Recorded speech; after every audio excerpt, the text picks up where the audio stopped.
Hello hi అందరికీ నమస్కారం. నా పేరు సింహాచలం. ఒక చిన్న పల్లెటూరులో ఒక రైతు కుటుంబంలో పుట్టిన అలాంటి వాళ్ళకి ఎప్పటికీ రెండు బాధాకర విషయాలు వెంటాడుతూనే ఉంటాయి. పాయింట్ నెంబర్ 1, రైతు అంటే చులకన. పాయింట్ నెంబర్ 2, పేద మధ్యతరగతిలో పుట్టి ప్రభుత్వ పాఠశాల చదువుకొని బయటికి వెళ్తే ఎక్కువ మంది చిన్న పెద్ద సమస్యలు ఎదుర్కొంటూనే ఉండాలి. మరి ఏం చేయాలి? ముందుగా రైతు విత్తనం కొన్న దగ్గర నుంచి పంట అమ్మేంత వరకు, ఇష్టమైన మనుషుల నుంచి నమ్మిన రాజకీయ నాయకుల వరకు, చివరికి ఎందుకు వాళ్ళ కడుపున పుట్టిన మేము కూడా మా చిన్న చిన్న ఈగోల గురించి అమ్మానికి తెలియదు నాన్నానికి తెలియదు అంటే మా చేతులు కూడా మోసపోతూనే ఉన్నారు. ఒకరోజు ఒక చిన్న జర్నీలో ఒక బిజినెస్ మ్యాన్ పరిచయం అయ్యారు. నన్ను అడిగారు, ఏం చేస్తున్నావు అమ్మని. సార్ నేను ఒక హోటల్లో జాబ్ చేస్తున్నానని చెప్పాను. నువ్వు రైతు కొడుకు అన్నారు. అవును సార్, మీకెలా తెలుసా నేను అడిగా. రైతు పిల్లలే కదయ్యా, సరైన సెటిల్మెంట్ లేకుండా కాలం ఏదోలా గడిపేస్తారని రైతు గురించి కొన్ని మాటలు అన్నారు. సరే సార్, మీరు అన్నట్టుగా రైతుకి తెలివి తక్కువే, చదువు తక్కువ, ఎక్కడ ఎలా ఉండాలో తెలియదు, వాళ్ళకి ఐక్యత ఉండదు, వాళ్ళకి నచ్చినప్పుడు నచ్చినట్టు పని చేస్తారా? అన్నీ తెలిసిన ఒక బిజినెస్ మ్యాన్ నుంచి చరిత్ర చదివిన రాజకీయాల వరకు మీరు ఇంపార్టెంట్ ఇచ్చేది దేనికి సార్? అదే రైతు. చేలో కలుపు తీస్తాడు, పంటలో పళ్ళు తీస్తాడు, ఒక నాణ్యతగా ఇంపార్టెంట్ ఇస్తాడు. అది సార్ రైతు. నచ్చినప్పుడు నచ్చినట్లు పని చేయడం సార్. ఈరోజు కొంచెం ఎక్కువ పని చేస్తే రేపు కొంచెం పని తగ్గుతుందని కష్టమైన పనులు ఇష్టంగా మార్చుకొని ముందుకు సాగేవాడు సార్ రైతు అని చెప్పా. అయినా ఈ రోజుల్లో ఒక రైతు కుటుంబంలో పుట్టిన అమ్మాయిని అదే రైతు పని చేసే అబ్బాయికి ఇచ్చి పెళ్లి చేయాలంటే ప్రభుత్వమా? రైతుకి సరైన గుర్తింపు లేదా? అయినా రైతులు ఒకలా ఇద్దరా? దేశంలో 52%, రాష్ట్రంలో 60 అబవ్. అయినా ఎవరు ఎక్కువ ఎవరు తక్కువని చూసుకునేదిగా రాజకీయం అంటే. యూనియన్కి ఏ లోటుపాటైనా, సంఘాలకు ఏ లోటుపాటైనా ఉన్న బలాన్ని ఉపయోగించి ప్రభుత్వం దిగి వచ్చేంత వరకు. మరి మా రైతుల స్వార్థాల గురించి కాదు. తిడతా కొడతా అనే వరకు ఒక న్యాయమా? పోలీలు అనుకున్న వరకు ఒక న్యాయమా? మీ వల్ల మనసులో మంచిని పెంచుకున్న మనుషులు మోసపోతూనే ఉన్నారు. మంచితనానికి విలువ లేదా? రాజకీయం. నోటి నిండా దుర్వాసన, చెయ్యి నిండా సెంటు కొట్టి ముక్కు దగ్గర పెట్టి హాని సెంటు బాగా రాజకీయం. మన పెద్దలు అన్నట్టుగా కడుపాకలైతే ఓకే, వీపాకలైతే అన్నట్టుగా దేశమంతా తిన్నా ఏ ముక్క ఎక్కడ మిగిలిందని వెనక్కి తిరిగి చూసిందంట రాజకీయం. మనం ఎన్నుకున్న నాయకులు ఒక స్థాయిని ఒకరు గౌరవించుకోకుండా అచ్చా బుచ్చా అని తిట్టుకుంటే ఒక సామాన్య మానవుడి విలువ రాజకీయం. ఊహ తెలిసినప్పటి నుంచి చూస్తున్నా పేదవాడికి ఇచ్చే రేషన్లో రైసే మార్చలే. ఇంకా పేదవాడి జీవితాలు. పేదల కోసమే మా ప్రభుత్వం అంటూ పార్టీని బలపెట్టాలి, పార్టీ కేడర్ను బలపెట్టాలి, పార్టీ నాయకులు బలపెట్టి పేదవాడి దగ్గర చేసే రాజకీయం. How many types? మత బలిసిన ఒంటికి వంగి పని చేయాలంటే హౌ మెనీ రీజన్స్? వ్యవసాయ శాఖ మంత్రి గారు, విద్యాశాఖ మంత్రి గారు, మీరు మా గురించి ఎంత శ్రమిస్తున్నారో మాకు సరిగా తెలియదు. రైతుని గవర్నమెంట్ ఎంప్లాయీగా తీర్చిదిద్దేందుకు శ్రమిస్తున్నారా? కుల మత ప్రాంత అభిప్రాయాలు లేకుండా ప్రభుత్వ పాఠశాలలో చదువుకున్న పేద పిల్లలకి రిజర్వేషన్ వద్దు, మన సీఎం గారు దత్తత తీసుకోవాలని డిమాండ్ చేస్తున్నారా? మరి నేనేం చేస్తున్నా? ఈ టెక్నాలజీ సహాయంతో, మా ఫ్రెండ్స్ అందరి సహాయంతో ఈ రోజుల్లో నీకు తెలిసింది నాకు చెప్పు, నాకు తెలిసింది నీకు చెప్పు, బట్ మా అందరికి తెలిసింది మా తల్లిదండ్రులకు చెబుతూ మనం చూసే వింతలు విన్యాసాలు, ఫేస్బుక్, ట్విట్టర్, యూట్యూబ్, వాట్సాప్ ఇలా అన్నీ పరిచయం చేస్తూ తెలివైన మంచి మనుషుల ఆలోచనలు అందజేస్తూ ఊరికి దూరంలో ఉన్న వాళ్ళు హావభావాలను వీడియో కాల్స్ రూపంలో అందజేస్తూ మా తల్లిదండ్రులకు సంతోషానికి కొంచెమైనా తోడుగా ఉంటూ మాకు ఐక్యతను పెంచుతూ చెబుతా, ఎక్కడో విన్నట్టుగా నా మనసు అన్నట్టుగా మన తెలివితేటలే మన జీవన పెట్టుబడి, మన అమాయకత్వమే మన ఎదుగుదలకు శత్రువు, మన ధైర్యమే మన ఆశ కాగితమని చెబుతూ మబ్బు పెట్టేందుకు వచ్చే వాడికి పంచి కట్టిన రైతు ప్రశ్న వేస్తే ఆన్సర్ చేయడానికి 5 నిమిషాలు టైం తీసుకునే ఉండాలి. మన రైతన్న ప్రశ్న. ఇంట్లో అన్నం పెట్టి అమ్మకి ఎంత గౌరవిస్తామో అలాగే అందరి ఆరోగ్యాల గురించి ఎల్లప్పుడూ కష్టపడతానే రైతన్నకు సరైన గౌరవం కావాలనే ఈ వీడియో. పాయింట్ నెంబర్ 2, పిల్లల కెరియర్. చిన్నతనంలో సరైన బేస్మెంట్లు లేవు.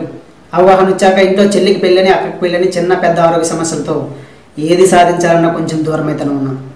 అందుకే 3-4 ఇయర్స్ నుంచి అంగన్వాడలో తప్పనిసరిగా అందాల్సిన జ్ఞానంతో పాటు సరైన ప్రైవేట్లు అందిస్తూ ABCD చదవటం రాయడం వచ్చిందంటే కంప్యూటర్లో టైప్ చేయడం రావాలి. జాతీయ గీతం చెప్పడం వచ్చిందంటే మైక్ ముందు జనగణమన పాడాలి.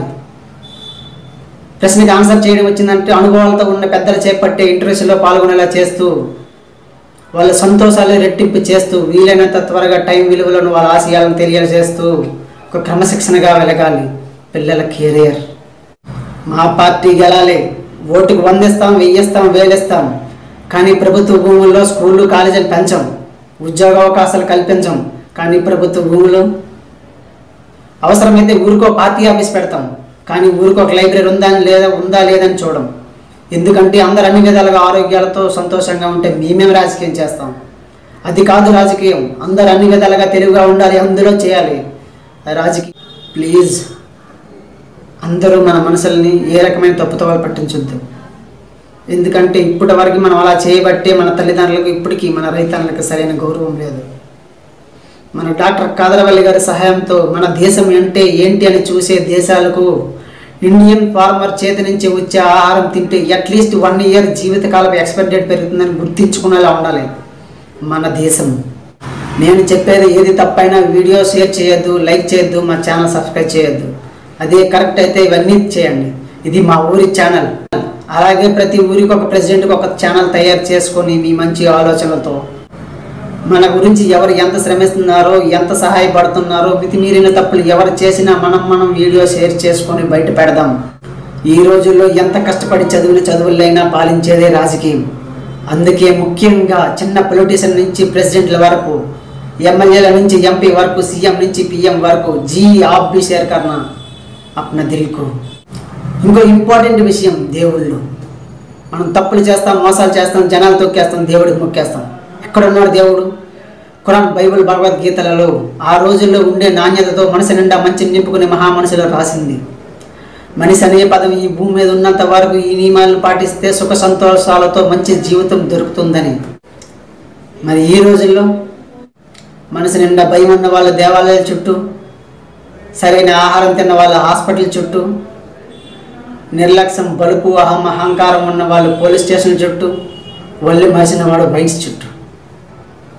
మరి దేవుడు దేశమంతా ఎక్కడా లేదు, ఈ బుక్లో ఉందని చెప్పిన గురుదైవం నుంచి నువ్వు తప్పులతో నడిస్తే నీ తోక కత్తిరించి సరైన మార్గంలో నెట్టేవాడు నీ మార్గానికి దేవుడు. నీ నిజాయితీతో కూడి ఉన్న నీ కష్టాన్ని గుర్తించి నీకు సరైన జీవితం ప్రసాదించేవాడు నీ జీవనకు దేవుడు. ఏంటి మనుషులు దేవుడు అంటున్నావు అనుకోవద్దు. మనిషి అనే పదం ఈ భూమి మీద ఉన్నంత వరకు చిటికడంతైనా ప్రేమ తగ్గించని నిరంతరం బ్రతికి ఉండి అమ్మా నాన్న అనే మనసులో కొత్తగా వెలిశారు. ఆ దేవుడు కాదు, దేవుళ్ళు. ఇలా అనటానికి చిన్న ఉదాహరణ. అనగనగా ఒక రోజు నువ్వు కష్టపడి ఆ పూటకి అన్నం తెచ్చుకున్నావు. అదే తోడొచ్చి నాకు దైవభక్తుడు ఈ రోజంతా ఏం తినలేదంటే, నువ్వు పెట్టింది తిని బాబు ఈ అన్నం మీద దేవుడు నా పేరు రాసి పెట్టాడు, అందుకే అన్నం నాకు లభించిందని వెళ్ళిపోతే, ఒక మనిషిగా పుట్టి సాటి మనిషి మనసును గౌరవించాలనే బాధ్యతే ఈ రైతన్న దేవాలయం, తల్లిదండ్రులే దేవుళ్ళు. మన తల్లిదండ్రుల వృత్తిని బట్టి దేవస్థానం పేరు మారాలి కానీ దేవుళ్ళ పేరు మారకూడదు. ఈ కొత్త దేవుళ్ళు చెబుతున్నారు, కులమత ప్రాంతాభిప్రాయాలు లేకుండా అందరూ కలిసిమెలిసి ఐకమత్యంగా బ్రతకండి అని. తల్లి తండ్రి అనే స్థాయిని, ఆ వయసుని, వాళ్ళు చూపించే ప్రేమని మనస్ఫూర్తిగా ఆహ్వాదిస్తే నీ జీవితానికి ఒక అర్థం. మందు తాగితే నీ ఒంట్లో ఉన్న అవయవాలకు హానికరం, కానీ కుల పిచ్చి, మత పిచ్చి, చివరికి నీ పనికిమాల ఈగోలు వదులుకోకపోతే నీ మనసుకున్న గౌరవానికే హానికరం. ఒకే జన్మలో ఎలా ఉన్నా, ఏం చేస్తున్నా, ఏ స్థాయిలో ఉన్నా, ఎవరు ఎక్కువ ఎవరు తక్కువ, ఒక మనిషి ఈజ్ ఈక్వల్ టు ఒక మనిషేగా. సర్వసత్తాక సామ్యవాద, లౌకిక ప్రజాస్వామ్య గణతంత్ర దేశం మన దేశం. ఇది చెప్పింది కూడా ఒక మంచి మనసేగా. ఒక మనిషిగా పుట్టి నువ్వు గెలుచుకునేందుకు కాదు, నీ తల్లిదండ్రుల మనసును గెలుచుకునేందుకు. ఓ మనసు, నిజాలను ఒప్పుకో, ఈగోలను వదులుకో. అందరూ కలిసిమెలిసి ఉండాలని కొత్త దేవుడి గురించి అందరూ మీ మంచి అభిప్రాయాలను కామెంట్ చేయండి. పెద్దలు కూడా సపోర్ట్ చేయాలంటే వాళ్ళ మనసులు ఏమనుకుంటున్నాయో చూద్దాం. నెక్స్ట్ వీడియోలో అన్నీ కవర్ చేద్దాం.